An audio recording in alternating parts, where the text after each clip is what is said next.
काय नाव तुमचं? प्रसाद ताराचंद तेजिनकर. तेजिनकर सर आलेले आहे. काय आहे तुमचं शिक्षण? माझं BE झालेलं आहे पुण्याला DY पाटील कॉलेज इंजिनिअरिंग. बर. आणि सध्या कुठे जॉबला? मी सध्या IT मध्ये पुण्यालाच आहे, मगरपट्टा इथे कार्यरत आहे. बर. कसं पॅकेज आहे तुम्हाला? मला सध्या 10 LPA चं पॅकेज आहे, प्लस ऑफर लेटर सुद्धा इन हँड मध्ये माझे हा. आहे. 2 ऑफर लेटर आहेत माझे. बर. शेती किती आहे तुम्हाला? शेती मला गावाकडे एक 10 एकरच्या आसपास शेती आहे. बागायती शेती? बागायती शेती आहे. इथं घरदार आहे? हो, इथे घरदार आहे. तुमचा काय व्यवसाय? वडील ना तुम्ही? हो हो. तुमचा काय व्यवसाय? माझं कॉन्ट्रॅक्टरशिप बांधकाम व्यवसाय. बांधकाम व्यवसाय. किती मुलं मुली तुम्हाला? 2 मुलं 2 मुली. मुलीची लग्न झाले? मुलीचे लग्न झाले, मुलाचंही झाले मोठे. आता हे लहान लहान शेवट नंबर? शेवट नंबर. बरं. काय अपेक्षा आहे तुमची? जी पुण्याला जॉब करणारी मुलगी पाहिजे. हा. तुमची काही पुण्याला पण काही जमीन आहे ना प्लॅटिंगची? हो हो, फ्लॅट सिस्टम.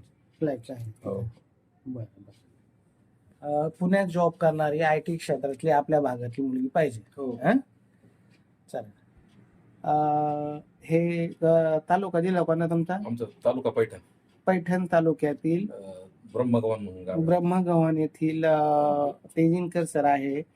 त्यांची बागायती जमीन आहे 10 एकर. त्यांची पुण्याला सुद्धा काही त्यांनी जमीन प्लॅटिंगची जमीन घेतलेली आहे. तिथे रो हाऊस फ्लॅट सिस्टम त्यांची चालू आहे. वडिलांचा व्यवसाय आहे. मुलगा दिसायला स्मार्ट आहे. निर्व्यसनी कुटुंब आहे. त्यांच्या घरी माझं जाणं येणं आहे आणि त्यांना काही फार मोठी अपेक्षा नाही. मुलगी ही उच्च शिक्षित असावी, पुण्यात नोकरी करणारी असावी, IT क्षेत्रात असेल तर उत्तमच, किंवा MCA MBA असेल तरी चालेल. जास्त काही मोठी अपेक्षा नाही. जन्मतारीख तुमची?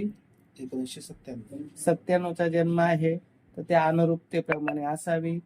ज्यांना यांची माहिती योग्य वाटली त्यांनी माझा संपर्क नंबर आहे 9403 41 40 87. माझ्याशी संपर्क करावा. आमचे ऑफिस सिद्धार्थ गार्डन जवळ कार्तिक हॉटेल शेजारी शंग्रीला कॉम्प्लेक्स समर्थनगर येथे आहे आणि आमचे दुसरे ऑफिस पुण्यामध्ये बावधन येथे आहे.